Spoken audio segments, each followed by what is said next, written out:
సత్యనారాయణ పూజకు ఇక్కడ పద్మ వాళ్ళ కోడలు మంచిగా అలంకరించింది. పొద్దున్న నుంచి రాత్రి నిద్ర లేదు దానికి. అసలు రిసెప్షన్కి పోయొచ్చి అయినా కానీ ఇక ఎంతసేపు నుంచి అలంకరిస్తుంది. గంట అవుతుంది పాపం. పువ్వులు కూర్చునేవి తెచ్చినా కానీ వీటిని అలంకరించడము ఎంతో గొప్పతనము. చాలా బాగా ఓపికగా చేసుకుంటుంది పద్మ. ఇంట్లో పనులు కూడా చాలా బాగా చేసుకుంటుంది. దానికి పూజలు అంటే బాగా ఇష్టము. ఇంతకుముందుకు అన్ని పూజలు చేసుకుని మన దీపవర్ణం కూడా పట్టుకుంది.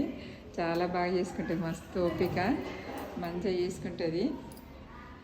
ఇంకా ఇవన్నీ ఎట్లా రెడీ పెట్టింది చూడు.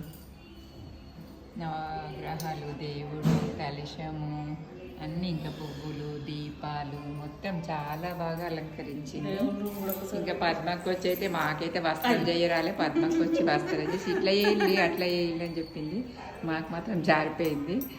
సాంప్రదాయబద్ధంగా చెప్తుంది పద్మకు అన్ని పూజలు అంటే. ఇక మనం చేసే విధానంగా మనం చేసుకుంటాము. హాయ్ ఫ్రెండ్స్, ఇప్పటికైతే ఇంతే. పందులు వచ్చినాక ఇంకా జరగబోయేటి అన్నీ పెడుతుంటాం. ముందు ముందు వీడియోలు వస్తుంటాయి.